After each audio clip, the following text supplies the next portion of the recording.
السلام علیکم ورحمۃ اللہ وبرکاتہ۔ جامع کلمات نبوی شیخ الاسلام ڈاکٹر محمد طاہر القادری صاحب کی کتاب کأنک تراہ، دیکھو کہ حضور کیسے ہیں۔ جامع کلمات نبوی کے عنوان سے یہ آپ کی کتاب، اس میں آقا علیہ الصلوۃ والسلام کے فرمودات کو جمع کیا گیا ہے، مختصراً حوالہ کے ساتھ پیش خدمت ہیں۔ افضل عبادت دین کی سمجھ بوجھ حاصل کرنا اور افضل دین زہد و ورع کا حصول ہے۔ اخرجہ ابن ابی دنیا۔ سب سے اعلیٰ عمل، اعمال میں سب سے افضل عمل اللہ تعالیٰ کے لیے محبت رکھنا اور اللہ تعالیٰ کے لیے بغض اور دشمنی رکھنا ہے۔ اس حدیث کو ابو داؤد نے روایت کیا۔ نیکیوں کے ترازو کو بھر دینے والا ایک کلمہ۔ کامل وضو کرنا آدھا ایمان ہے۔ ہر حال میں الحمدللہ کہنا روز محشر نیکیوں کے ترازو کو بھر دے گا۔ امام نسائی نے اس کو روایت کیا۔ نیکی اور گناہ کیا ہے؟ مسلم کی حدیث ہے، نیکی اخلاق حسنہ ہے، جو چیز تیرے دل میں کھٹکے اور جس پر لوگوں کا آگاہ ہونا تجھے ناپسند ہو وہی گناہ ہے۔ سب سے بڑی نیکی حسن خلق ہے۔ مسند شہاب نے اس کو روایت کیا۔ نیک عمل اور ان کا تسلسل، اللہ تعالیٰ کو سب سے زیادہ وہ عمل پسند ہے جو مسلسل کیا جائے، اگرچہ تھوڑا ہی کیوں نہ ہو۔ امام بخاری نے اس کو روایت کیا۔ آگے فرمایا، اللہ تعالیٰ کو سب سے زیادہ محبوب عمل یہ ہے کہ جب تیری روح قبض ہو، نکل رہی ہو، تو تیری زبان پر اللہ تعالیٰ کا ذکر جاری ہو۔ امام ابن حبان نے اس کو روایت کیا۔ تقوی، نیکی اور حسن خلق، حسن اخلاق۔ تم جہاں کہیں بھی ہو اللہ تعالیٰ سے ڈرو، گناہ کے بعد نیکی کرو، وہ اسے مٹا دے گی، اور لوگوں سے اچھے اخلاق کے ساتھ پیش آیا کرو۔ امام احمد بن حنبل نے اس کو روایت کیا۔ بہترین صدقہ، ابن ماجہ کی روایت ہے، سب سے افضل صدقہ یہ ہے کہ کوئی مسلمان علم سیکھے پھر اسے اپنے مسلمان بھائیوں کو بھی سکھا دے۔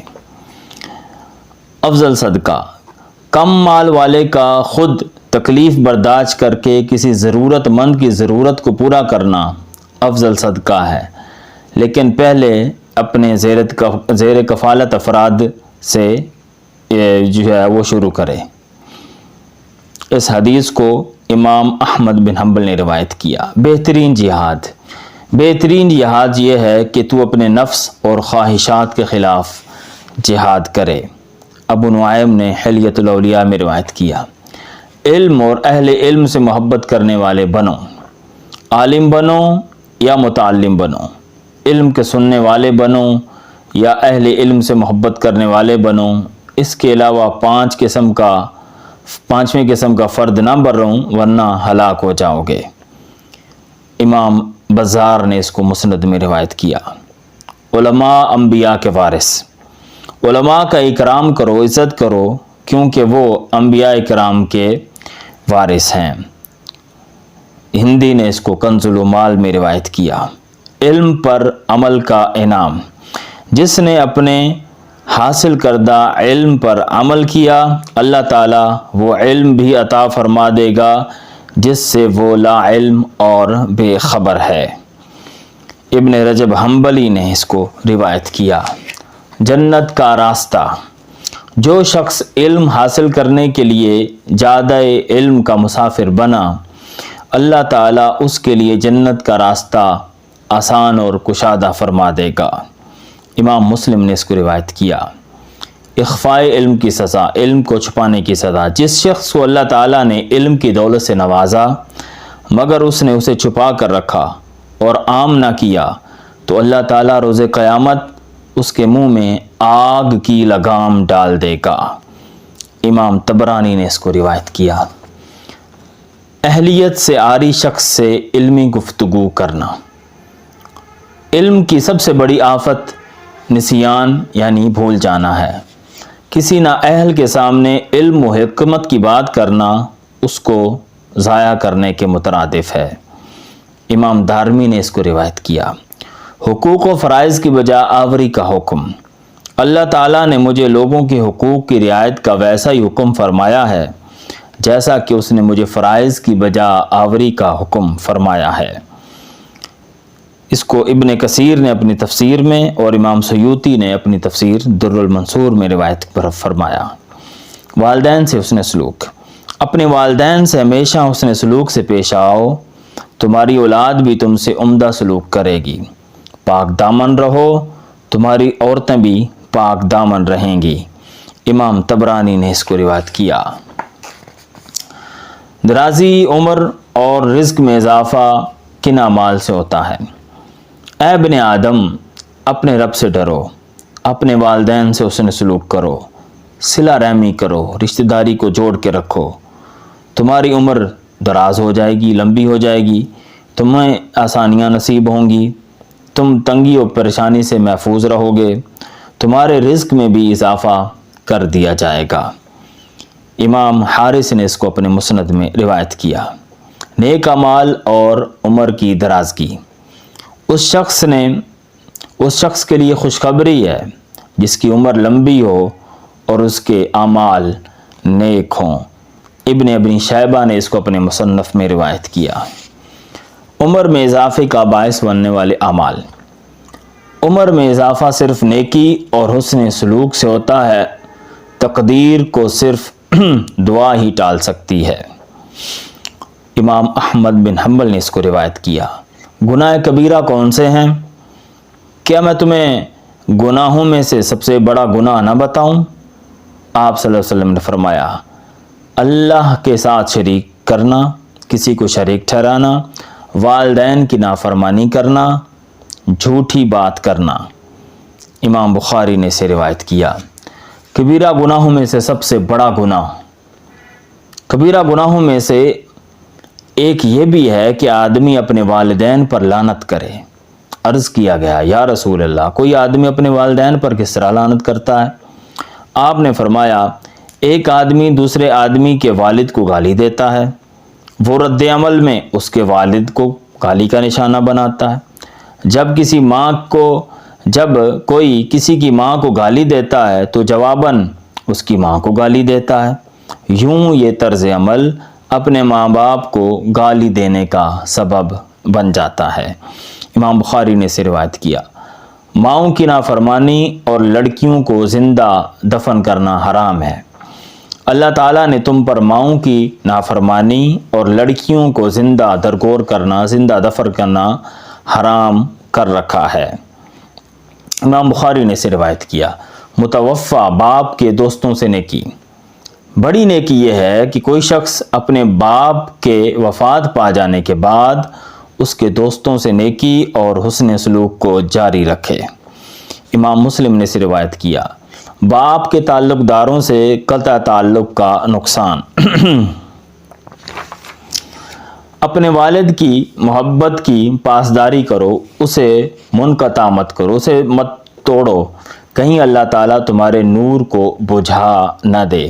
امام طبرانی نے اسے روایت کیا۔ سب سے بدتر مفلسی اور جہالت۔ جہالت سے بڑی کوئی مفلسی نہیں، عقل سے اعلیٰ کوئی دولت نہیں، اور خود پسندی سے زیادہ وحشتناک کوئی تنہائی نہیں۔ اس حدیث کو امام طبرانی نے روایت کیا۔ اصل طاقتور کون؟ وہ شخص شہزور نہیں جو دوسروں کو پچھاڑ دے، بلکہ اصل شہزور وہ ہے جو غصے کے عالم میں اپنے نفس پر قابو رکھے۔ اس حدیث کو امام بخاری نے روایت کیا۔ محبت کا منطقی اثر۔ امام احمد بن حنبل کی روایت ہے، کسی بھی شے کی حد سے زیادہ محبت تجھے اندھا اور بہرا کر دے گی۔ اخوت اور محبت برقرار رکھنے کے لیے بعض چیزوں سے اجتناب کرو۔ دوسروں کی عیب جوئی سے اجتناب کرو، دوسروں کی جاسوسی نہ کرو، اور نہ ہی ایک دوسرے سے حسد کرو، ایک دوسرے سے قطع تعلقی نہ کرو، اور نہ ہی بغض رکھو۔ ایک دوسرے کے ساتھ اخوت و محبت رکھنے والے اللہ کے بندے بن جاؤ۔ امام بخاری نے اسے روایت کیا۔ مسلمان ظالم نہیں ہوتا، مسلمان کا بھائی ہے، وہ نہ اپنے بھائی پر ظلم کرتا ہے، نہ اسے ذلیل کرتا ہے، نہ اسے حقیر جانتا ہے۔ امام مسلم نے اسے روایت کیا۔ مسلمان کی جان، مال اور آبرو کی حرمت۔ ہر مسلمان کو دوسرے مسلمان سے ہمہ جہتی حرمت حاصل ہے۔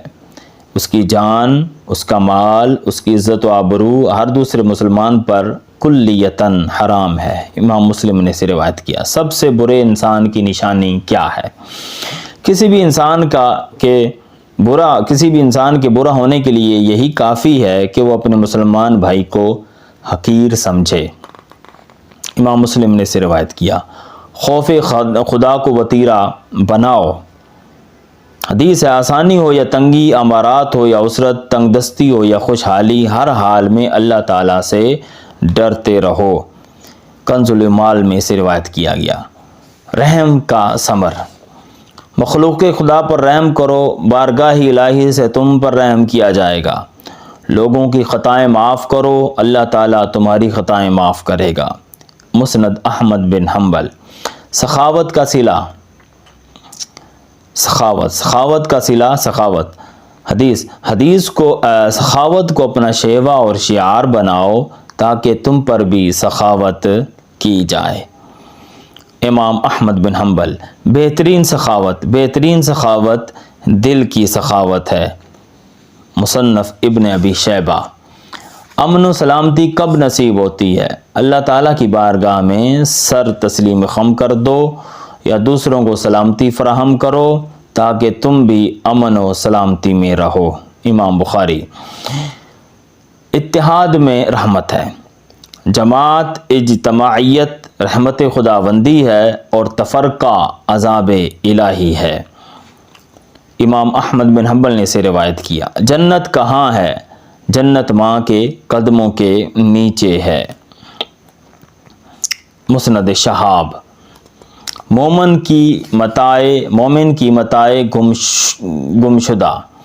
حکمت مومن کی متاع گمگشتہ ہے، اس کی تلاش و تجسس اور تحصیل کو اپنی حیات مستعار کا نصب العین بنا لو۔ امام ترمذی نے اسے روایت کیا۔ بہترین اور مکرم شخص کون ہے؟ تم میں سے بہترین شخص وہ ہے جو اپنے اہل و عیال کے ساتھ بہترین برتاؤ کرتا ہے اور اپنے اہل و عیال کے ساتھ بہترین سلوک کرنے والا ہے۔ امام ترمذی نے اسے روایت کیا۔ خواتین کی تکریم کون کرتا ہے؟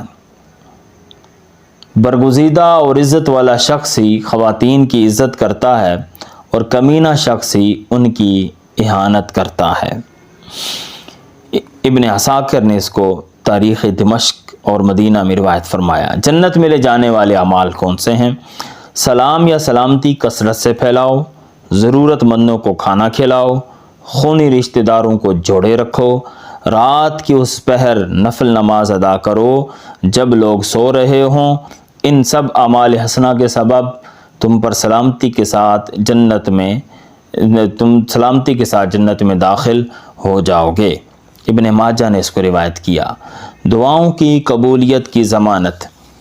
اپنی کمائی ذرائع آمدن کو پاکیزہ اور حلال رکھو، تمہاری دعائیں قبول ہوں گی۔ اخرجہ الذہبی۔ کامل مومن ہونے کی شرط۔ تم میں سے کوئی شخص اس وقت تک مومن نہیں ہو سکتا جب تک اس کی خواہشات میرے لائے ہوئے دین کے مطابق نہ ہو جائیں، میرے دین کے تابع نہ ہو جائیں۔ اخرجہ الدہلمی۔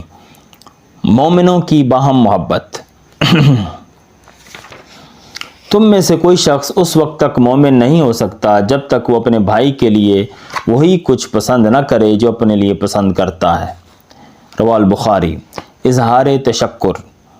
جو شخص انسانوں سے اظہار تشکر نہیں کرتا وہ اللہ تعالیٰ کا شکر ادا کرنے سے بھی قاصر رہتا ہے۔ امام احمد بن حنبل۔ ہر حال میں خوف خدا، تنگ دستی اور خوشحالی، ہر دو حال میں اللہ سے ڈرتے رہو۔ اخرجہ ابن عبد البر۔ کامل عقل والا شخص، تم میں سے کامل عقل والا وہ ہے جو سب سے زیادہ اللہ تعالیٰ سے ڈرنے والا ہے۔ اخرجہ الحیثمی۔ طلب دنیا میں اعتدال، دنیا کی طلب میں ہمیشہ اعتدال اور توازن سے کام لیا کرو۔ یاد رکھو انسان کے مقدر میں جو کچھ لکھ دیا گیا ہے وہ اسے بہر طور مل کر رہے گا۔ اخرجہ ابن ماجہ۔ امانت کی اہمیت، جب کوئی شخص تمہیں اپنی کسی امانت یا ذمہ داری کا امین بنائے تو اسے بہر صورت بطریق احسن ادا کرو، اور جو تم سے خیانت کرے تم اس سے خیانت نہ کرو۔ امام احمد بن حنبل۔ اس شخص کا کوئی ایمان نہیں جو امانت دار نہ ہو، اور اس شخص کا کوئی دین نہیں جو اپنے وعدے کا پاسدار نہ ہو۔ مسند احمد بن حنبل۔ لوگوں کے دل جیتنے کا راز، دنیا کے معاملات میں زہد اور بے رغبتی اختیار کرو، اللہ تعالیٰ تم سے محبت کرے گا۔